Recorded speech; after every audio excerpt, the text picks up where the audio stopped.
আমাদেরও এছাড়াও এখানে 300 যারা সিটের সব রেডি, কিন্তু আমাদেরকে নেত্রী নাকি ইলেকশন করতে দেবে না। তা আওয়ামী লীগকে ইলেকশন করতে না দিলে ইলেকশন কে করে দেখা হবে।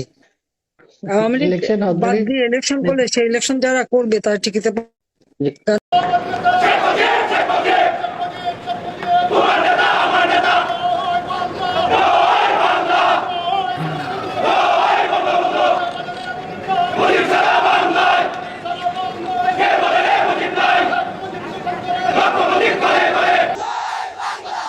আওয়ামী লীগের কর্মীরা ঢাকা শহরের রাস্তায় নেমে এসেছেন। তারা কেমন আন্দোলন করছেন চলুন জেনে নেওয়া যাক। কেন আপনারা রাস্তায় প্রতিবাদ করছেন? আওয়ামী লীগ ছাড়া এই দেশে কোনো নির্বাচন হবে না, তা হতে পারে না এবং আমরা তা হতে দেব না।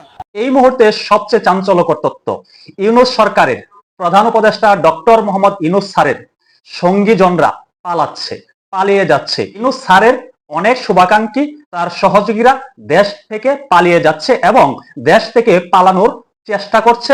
আন্তর্জাতিক খ্যাতিমান সম্পূর্ণ খেলোয়াড়, বিশ্ববিখ্যাত সুদখোর, জোচ্চোর, দখলদার ইউনূস, তার সরকারের লালবাতি জ্বলে গেছে। খুবই গুরুত্বপূর্ণ খবর দর্শক, জাতিসংঘে চিঠি দিয়ে নির্বাচনে সহায়তা বন্ধের আহ্বান জানিয়েছে আওয়ামী লীগ। আনুষ্ঠানিকভাবে তারা চিঠি দিয়েছে, চিঠি দিয়ে বলছে যে এই নির্বাচন অংশগ্রহণমূলক না, এই নির্বাচন একতরফা, সুতরাং এই নির্বাচনে জাতিসংঘ যেন কোনো রকম সহযোগিতা না করে। দর্শক, নতুন আরেকটি ভিডিওতে আপনাদেরকে স্বাগতম। ভিডিওর শুরুতে বিশেষ কিছু অংশ দেখেছেন, সেই অংশ বিশেষ দেখে আশা করি বুঝতে পেরেছেন আজকের কোন বিষয়টা আপনাদের সামনে তুলে ধরছি। ধৈর্য সহকারে একে একে সম্পূর্ণ ভিডিওটি দেখে আপনাদের মতামত কমেন্ট সেকশনে জানিয়ে দিবেন। চ্যানেলে নতুন হলে সাবস্ক্রাইব করে সাথেই থাকবেন। সাবস্ক্রাইব করলে পরবর্তী সকল আপডেট নিউজ প্রতি মুহূর্তে আপনার কাছে চলে যাবে। তো চলুন দর্শক, বিস্তারিত ভিডিওটি সরাসরি স্ক্রিনে দেখে আসি। ঢাকা ঘেরাও কর্মসূচি দিনক্ষণ চূড়ান্ত। ঢাকার শহরকে চতুর্পাশ থেকে ঘিরে ধরা হবে, ঢাকার শহর স্থবির করে দেওয়া হবে, ঢাকাকে একেবারে লকডাউন করে দেওয়া হবে, এমন একটি দিনক্ষণ চূড়ান্ত করা হয়েছে। আমরা সকলেই অবগত আছি, আন্তর্জাতিক অপরাধ ট্রাইব্যুনালে বাংলাদেশের সাবেক প্রধানমন্ত্রী আওয়ামী লীগের সভানেত্রী শেখ হাসিনার বিচার কার্যক্রম চলছে। আগামী 13 নভেম্বর আন্তর্জাতিক অপরাধ ট্রাইব্যুনাল শেখ হাসিনার রায় ঘোষণার তারিখ ঘোষণা করবে। সেটিকে কেন্দ্র করে ঢাকার শহরকে একেবারে লকডাউন করে দেওয়া হবে, ঢাকার শহরকে একেবারে চতুর্পাশ থেকে ঘিরে ধরা হবে, এমন একটি কর্মসূচি ডাক দিয়েছে আওয়ামী লীগ। আওয়ামী লীগের পক্ষ থেকে আওয়ামী লীগের প্রেসিডিয়াম সদস্য জাহাঙ্গীর কবির নানক ভিডিও বার্তায় বারংবার এই কথাটি বলছেন। তার পূর্বে তিনি আরো বেশ কয়েকটি কর্মসূচির আহ্বান করেছেন। 10, 11, 12 এই 3 দিন প্রত্যেকটা জেলায় উপজেলায় বিক্ষোভ মিছিল হবে এবং চূড়ান্তভাবে 13 তারিখ ঢাকার শহর লকডাউন করা হবে। লকডাউন কর্মসূচি ঘোষণা করা হয়েছে।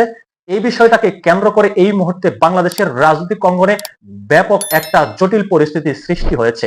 অনেকেই মনে করছে আমাদের বাংলাদেশ সংঘাতের দিকেই হাঁটছে, আগামী নির্বাচনের পূর্বে বাংলাদেশে বড় ধরনের সংঘাতের ঘটনা ঘটতে পারে। এই যে আন্তর্জাতিক অপরাধ ট্রাইব্যুনালে আওয়ামী লীগের সভানেত্রী সাবেক প্রধানমন্ত্রী শেখ হাসিনার বিচার কার্যক্রম চলছে, সেটা এই মুহূর্তে রায়ের অপেক্ষায় আছে, যে কোনো মুহূর্তে রায় ঘোষণা করতে পারে। এবং ইতিমধ্যে অনেকেই ধারণা করছে শেখ হাসিনার বিরুদ্ধে যে রায় ঘোষণা করা হবে সেটি হবে শেখ হাসিনার ফাঁসি। শেখ হাসিনাকে ফাঁসিতে ঝোলানোর একটি রায় বাস্তবায়ন করবে আন্তর্জাতিক অপরাধ ট্রাইব্যুনাল। এই আন্তর্জাতিক অপরাধ ট্রাইব্যুনালকে অনেকে বলে থাকে ক্যাঙ্গারু কোর্ট। অনেকে এই আন্তর্জাতিক অপরাধ ট্রাইব্যুনাল নিয়ে প্রশ্ন তুলছে। আন্তর্জাতিক মানদণ্ড বজিয়ে রেখে এই আন্তর্জাতিক অপরাধ ট্রাইব্যুনাল বিচার কার্যক্রম চালাচ্ছে না। সেই আন্তর্জাতিক অপরাধ ট্রাইব্যুনাল থেকে শেখ হাসিনার বিরুদ্ধে রায়ের তারিখ ঘোষণা করবে আগামী 13 নভেম্বর। সেই 13 নভেম্বর ঢাকার শহরকে অচল করে দেওয়ার কর্মসূচি দিয়েছে আওয়ামী লীগ। তবে বিগত বেশ কিছুদিন যাবৎ আওয়ামী লীগ সরকারের পতনের পর থেকে আওয়ামী লীগ অনেকগুলো কর্মসূচির ডাক দিয়েছে। অনেক কর্মসূচি অনেকাংশে তারা সফল করতে পেরেছে, অনেক জায়গা তারা ব্যর্থ হয়েছে। ইদানিং সারা বাংলাদেশেই লক্ষ্য করা যাচ্ছে, বিশেষ করে রাজধানীতে প্রতিদিন কোথাও না কোথাও আওয়ামী লীগ জটিকা মিছিল করছে।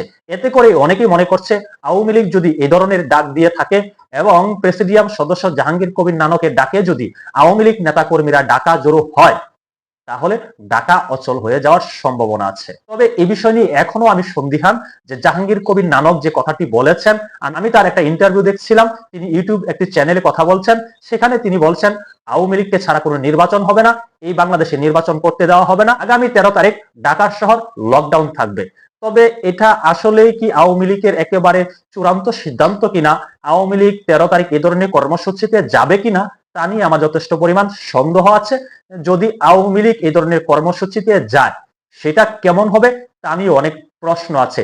তবে আওয়ামী লীগ একটা বড় রাজনৈতিক দল, এই মুহূর্তে বাংলাদেশে সাময়িকভাবে তাদের কার্যক্রম নিষিদ্ধ রয়েছে, কিন্তু যাদের আবেগ অনুভূতি রয়েছে এই আওয়ামী লীগের প্রতি, যাদের আবেগের সাথে মিশে আছে এই আওয়ামী লীগ, তারা কিন্তু এরকম ডাক দিলে ঢাকা শহর জড়ো হবে, ঢাকাকে অচল করে দেওয়ার সক্ষমতা আছে বলে আমার মতো অনেকেই মনে করছে।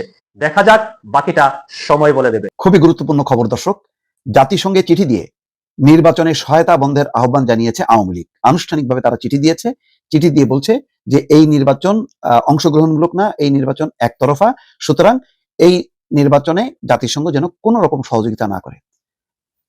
মানে কি বলবো দর্শক, এটা হচ্ছে ভাগ্যের একটা নির্মম পরিহাস। কত জঘন্য নির্বাচন করা যায় তার একটা উন্মুক্ত প্রতিযোগিতা ছিল গত 15 বছরে।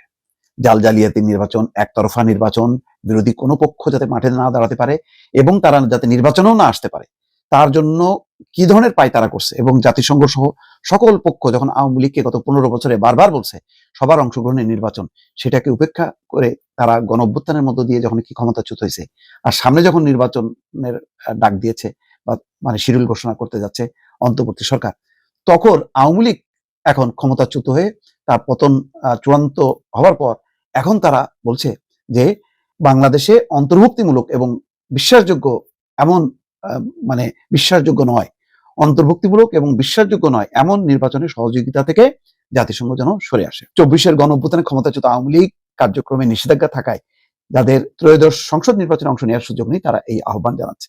শনিবার ঢাকায় জাতিসংঘ উন্নয়ন কর্মসূচির প্রতিনিধি স্টেফান লিলার বরাবরে চিঠি পাঠানো চিঠিতে এই আহ্বান জানানো হয়।